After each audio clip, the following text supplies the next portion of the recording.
This month we're asking for your support through our premium programs via the Escapist Plus and YouTube memberships. Your support allows us to continue making the content we want instead of chasing algorithms or the latest trends. Plus, you get a bunch of perks like ad-free viewing via the Escapist Plus on our main website, early access on YouTube via YouTube memberships, and bonus content like our monthly Ask the Creators video series where we answer your burning questions.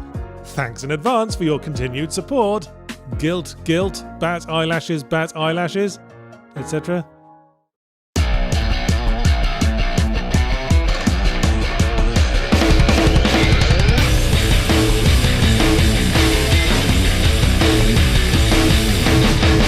It must feel weird when somebody else makes a sequel to your franchise, like when the babysitter insists on being called Mummy. It must be doubly weird when you thought your franchise died years ago and the babysitter's just shown up at your door at the dead of night with a shovel and a weird smile. I think it's fair to say that Crash Bandicoot didn't exactly leave loose ends untied. It wasn't the fucking Wheel of Time. It was pretty thoroughly explored out as a concept. You don't bring out a fucking kart racing tie-in game when you can't see the bottom of the idea bucket. And yet here comes Toys for Bob 20 years down the line, clutching its big shiny shovel, going, "Don't worry, Naughty Dog, we will continue the great work in the original spirit you intended." And meanwhile, Naughty Dog moved on years ago and are now more concerned with making terribly serious and important games about very unpleasant people fucking each other on smallpox blankets. Toys for Bob did the Switch port for the Crash Bandicoot Insane Trilogy remasters, and maybe they felt they could make something new with the assets they already had lying around. It's like when you make the Lego Star Destroyer according to the instructions, but then get bored and make your own custom spaceship out of some of the parts and the corpse of the family cat. Crash Bandicoot 4, It's About Time's plot concerns all of Crash Bandicoot's old villains doing their usual thing, i.e. trying to take over the universe, and Crash Bandicoot has to stop them by doing his usual thing, i.e. failing to land on a narrow perch and falling to his death like a drunk sparrow with no legs 900 million times. On the whole, it plays very much like Crash Bandicoots 1 to 3 with their signature linear semi-3D platforming, so congratulations, Toys for Bob. Despite coming decades after the fact, you have successfully evoked the spirit of the PS1 platformer by creating what feels like a cheap sequel hacked out inside a year. Well, that's unfair. There are a bunch of new masks you can get that apply a handful of new platforming mechanics, slow motion, gravity reversal, and a couple of other things very kindly donated from Mario Galaxy's recycle bin, as well as a bunch of different playable characters you control at various times, one of whom is Torna, Crash Bandicoot's girlfriend from the first game, who mysteriously vanished from the subsequent sequels. Probably because she had legs you could ski down and tits like two coconuts in a furry orange pencil case and confused more burgeoning sexualities than the Cadbury's caramel rabbit, which was in its own way cluttering up the problematic, but the Torna in Crash Bandicoot 4 is such a massive oversteer in the opposite direction that it's frankly ridiculous. They've dressed her up in every imaginable cliche of the badass action girl of modern standards, complete with brightly coloured partial buzz cut and biker jacket and general independent spirit, and she looks like she got hit in the face with a bucket full of the early 90s. But neither version of Torna has any actual depth as a character, although they do both have an arse like two bald men trying to escape from a sack. Torna and the other non-Crash characters feature as part of a series of optional missions in which we're invited to experience a parallel story from their perspective, but the problem is there's barely a story, let alone a multifaceted one that benefits from alternate viewpoints. All that happens in these missions is, character inexplicably appears by magic, character does a thing, character inexplicably disappears by magic. Not exactly a Christopher Nolan screenplay. Crash Bandicoot 4 is the kind of game I'd take to a desert island, because with nothing better to do but seek 100% completion, it'd keep me nice and occupied all the way to rescue, and for a good chunk of the boat ride home, and I'll be able to subsist on the froth coming out of all my facial orifices. You can reach the final boss inside like 4 hours, then look at your mediocre ending and paltry handful of unlocks and use the time you saved to call your dad and tell him how right he was to be disappointed in you. You want your money's worth, you have to repeat every single level over and over again, to break all the boxes, to find the hidden gems, to beat them without dying, beat them while balancing an egg on a spoon, then do all of that again in the inverted mode, which appears to be exactly the same level, just with a weird graphics filter over it. It'll keep you occupied, but then so will alphabetizing the contents of a tin of baked beans, and that's not a great deal of fun either. The gameplay is full of little mounting frustrations, and the main thing driving you to complete it will probably be spite. You'll want to finish so you can finally lean back, breathe free, carefully remove the hard drive, and punt it through a closed window. The main problem that has always stuck out of fixed camera 3D platformers like a traumatically botched nipple piercing is depth perception. Sure, Crash Bandicoot gets a nice obvious shadow under him, but why doesn't anything else? So if I'm trying to land on a hovering crate or enemy, I'm once again playing bottomless pit Russian roulette. If you're going to demand consistent perfection from me, it'd be nice if the mechanics could be fucking consistent in return, is me point. Torna's unique mechanic is a grappling hook gun, because of course it fucking is, but it's contextual, and more than once I was in mid-air and the grapple prompt apparently decided I was a couple of nanometers off for its tastes, and so I was cordially invited to eat shit. Man, I thought, if I'd been going for the no-deaths run, then I'd be frothing like a poorly supervised coffee machine right about now. Fortunately, I long ago came to terms with my own mediocrity, as it seems of most of my viewership. At first I thought the checkpoints were too far apart, but then I noticed that new checkpoints appear if you die enough times. So I guess it's like the American healthcare system where they'll give you the baseline amount of necessary unnecessary care, but only if you can prove that you're oozing out of at least 3 places. And it's not just a matter of high difficulty, because the loading times on the PS4 at least are slow enough to qualify for handicapped parking. So if you're having to restart a level a lot, then you'll spend a lot of time alone with your private thoughts, and that's how we get serial murderers. So in summary, again, I must congratulate the developers for successfully recreating what feels like a late 90s PS1 platformer, with absolutely none of the conveniences, design innovations, and quality of life improvements we've come up with in the meantime. And hey, Crash Bandicoot as a franchise is still doing a hell of a lot better than Sonic the Hedgehog. But that makes me wonder where the difference lies. I mean, they're both 90s mascot platformers about an edgy forest animal in comically oversized shoes fighting a mad scientist with vaguely ecological themes. They both at various times featured female characters that left very confused feelings in developing minds. So where did Sonic put his comically oversized foot in it? I've thought about it, and I think it's because Crash Bandicoot never nicked any ideas from Dragon Ball Z. Third law of the universe, guys. Light speed, the gravitational constant, and anime ruins everything.